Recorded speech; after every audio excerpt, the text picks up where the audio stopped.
नमस्कार। आप सभी को गंगा दशहरा की बहुत बहुत शुभकामनाएं। पूरे देश में गंगा स्नान के लिए लोग जाते हैं, हरिद्वार जाते हैं, ऋषिकेश जाते हैं, पहाड़ों पर जाते हैं और बहुत भीड़ हो रही है। और इस बार गर्मी का प्रकोप भी बहुत ज़्यादा है। तो एक तो ये कि अपने हर व्यक्ति को अपने स्वास्थ्य का ध्यान रखना चाहिए। इस मौसम में गर्मी और लू से बचने के लिए तरल पदार्थों का उपयोग करना चाहिए, तरबूज, खरबूज, लीची वगैरह, जिससे आप जो है तरोताज़ा रहें। और सत्तू का उपयोग भी कर सकते हैं आप खाने में। और भोजन बहुत ही संतुलित होना चाहिए, इसमें बहुत ज़्यादा गरिष्ठ भोजन नहीं करना चाहिए। तो सबसे पहले तो यह है कि पहला सुख निरोगी काया। हर व्यक्ति का एक लक्ष्य होना चाहिए कि अगर उसको जीवन में आनंद प्राप्त करना है तो उसको सबसे पहले अपनी काया को निरोगी बनाना चाहिए।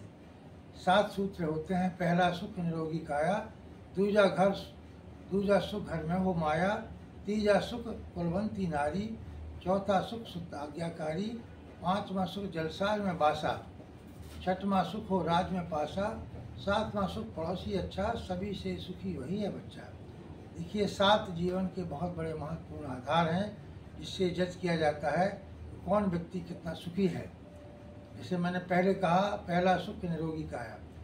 तो राजा का भी कर्तव्य है, प्रजा का भी कर्तव्य है और हर व्यक्ति का एक कर्तव्य है कि बड़े भाग मानुष तन पाया, सुर दुर्लभ सद्ग्रंथन गाया।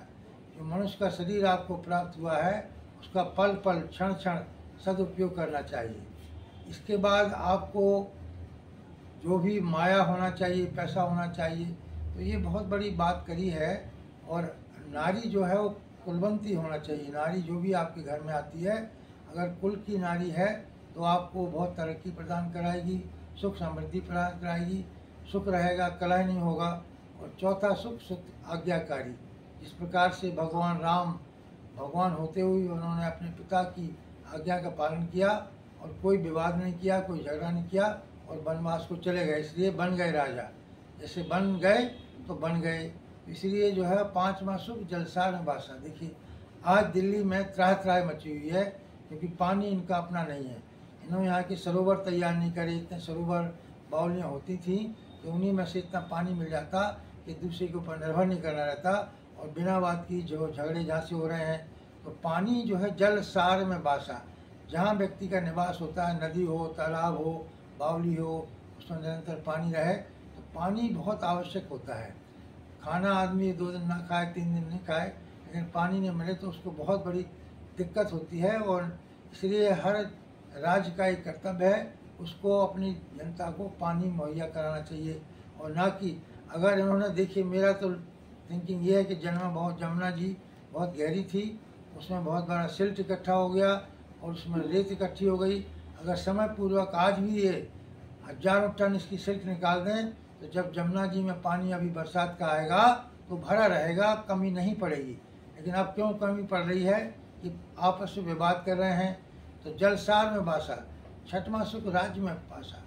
जहाँ भी आप रहते हैं राजा आपके समक्ष होना चाहिए, राजा आपके अनुकूल होना चाहिए। राजा की जो भी नीतियाँ होती हैं वो राज्य के प्रजा के प्रति अनुकूल रहेंगी, तो उसको टैक्स कम हो, बिना बात के टैक्स नहीं लगें। जो राज्य के कर्मचारी हैं वो प्रजा का ध्यान रखें, उनमें सेंसिटिविटी होना चाहिए। अब देखिए, अभी नालियाँ साफ़ नहीं कर रहे हैं तो बरसात आएंगी तो नालियों में पानी भर जाएगा, तो जगह जगह पानी ब्लॉक होगा, उससे बीमारियाँ फैलेंगी। तो मनुष्य के साथ साथ राज्य का बहुत बड़ा धर्म होता है कि प्रजा की सुख समृद्धि के लिए खाली टैक्स लगाना नहीं, उसके अलावा उसको और ध्यान रखना चाहिए। पड़ोसी अच्छा, अगर आपका पड़ोसी अच्छा रहेगा तो आपको बहुत दिक्कतें नहीं आएंगी, वक्त में बेवक्त में आपके काम आएगा, झगड़े नहीं करेगा। जैसे अब हमारे पड़ोसी हैं, हम हमको तंग करते रहते हैं और हमारे को हमेशा दिक्कतें पैदा करते हैं, कभी रात को कभी दिन में। उनको ये संकोच नहीं होता है कि किसी व्यक्ति को रात को 2 बजे फ़ोन करना ठीक है क्या। तो इसी प्रकार से हमारा पाकिस्तान पड़ोसी है, बांग्लादेश पड़ोसी है। बांग्लादेश से तमाम रिफ्यूजी यहाँ भर भर के आ रहे हैं और देश में वो बिना बात की आबादी बढ़ा रहे हैं और हमारे संसाधनों में कमी कर रहे हैं। उसी प्रकार से राजा के ऊपर बहुत ज़्यादा चीज़ों पर निर्भर नहीं करना चाहिए। हम जर्मनी में रहते थे, जर्मनी में देखा कि बहुत सारी चीज़ें स्वयं अपने फार्म हाउस में पैदा करते हैं।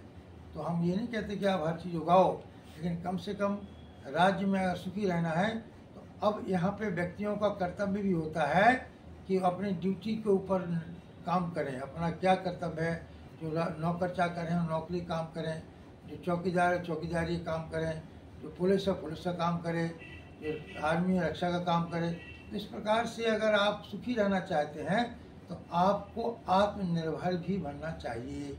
शिक्षा में हर परिवार का कर्तव्य है कि अपने बच्चों को पढ़ाए लिखाए, अच्छे संस्कार दे। आज संस्कार की बहुत वैल्यू हो गई है। अगर अच्छे संस्कार होंगे तो पानी बचाएगा, बिजली बचाएगा और व्यर्थ की बर्बादी नहीं करेगा। अगर संस्कार खराब होंगे तो देश का जो साधन है वो बर्बाद हो जाएगा।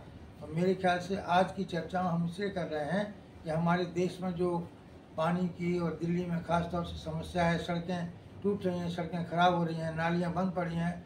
तो मैं अनुरोध करूँगा यहाँ की जो आम आदमी की सरकार है वो खाली टकराव की नीति छोड़ करके, जो किसने कर्म किया है ऐसा तो किसी के ऊपर लगता नहीं है, केजरीवाल कहीं ना कहीं इन्वॉल्व होंगे। नहीं तो ऐसा अभी तक नहीं हुआ है कि बिना बात के झूठे केस किसी पर, और भी तो उनके मंत्री लोग हैं, उन पर केस क्यों नहीं बना। तो इसलिए हर व्यक्ति को अपने चरित्र और छल और कपट के साथ साथ निष्पक्ष रूप से काम करना चाहिए। और करप्ट व्यक्तियों को आपको छोड़ना नहीं चाहिए। जो भी करप्ट है उसको सज़ा मिलना चाहिए ताकि देश के संसाधन मिसयूज नहीं होना चाहिए। तो आपने मेरी बात को ध्यान से सुना, इसमें मनन चिंतन करिए। और राम जैसे राज होता था, सिया राम मैं सब जग जानी, करहूँ प्रणाम जोर जुग पानी। सिया राम का मतलब है परमात्मा। जो व्यक्ति परमात्मा के साथ जुड़ा रहता है उसको बहुत कम कष्ट होते हैं। जैसे भगवान हनुमान जी ने भगवान प्राप्ति करी, राम के साथ जुड़े रहे तो वो एक सिद्ध पुरुष भी बन गए। और ना से रोग हरे सब पीरा, जपत ने इतने सिद्ध पुरुष हो गए हैं कि उनके नाम से ही जो है ना से रोग हरे सब पीरा, जपत निरंतर हनुमत वीरा, ऐसा लोग मान रहे हैं। हमारे गुरुजी बागेश्वर धाम वाले महाराज 3 साल पहले उनकी कोई स्थिति नहीं थी, लेकिन उनने सिद्धियां कर करके, हनुमान जी की तपस्या कर करके, उनके दादा गुरु ने एक पैर पर खड़े होकर के 125 करोड़ 1,25 लाख राम चालीसा पढ़े। 40 पढ़ने से वो सिद्ध पुरुष हो गए। वो स्थान भी सिद्ध हो गया जहाँ जाने मात्र से। तो हर स्थान एक सिद्ध स्थान होता है। अगर आप तपस्या वहाँ करते हैं तो ये तपस्या का युग है। जो तपस्या करेगा उसको फल मिलेगा, अध्ययन करेगा उसको सफलता मिलेगी। तो मेरा आपको पुनः अनुरोध है कि हमारी बातों को ध्यान से सुना, उसमें मनन करिए, चिंतन करिए, अच्छी बातें लगे लोगों को बताइए। अगर कुछ उसमें कमी है तो हमें सलाह दीजिएगा। 2228 शॉर्ट टर्म लाइन GTB नगर, कल की बालाजी धाम में आइए, आपका स्वागत है। यहाँ बहुत ही आनंद पूर्वक मेडिटेशन करिए, ध्यान करिए। और फ़ोन भी कर सकते हैं हम 9811114180 8826612626 पर। आपको कोई और किसी प्रकार की कोई गाइडेंस चाहिए, कोई प्रेरणा चाहिए, कोई ध्यान करना है, कोई करना है, मैं आपको पुनः संघ के द्वारा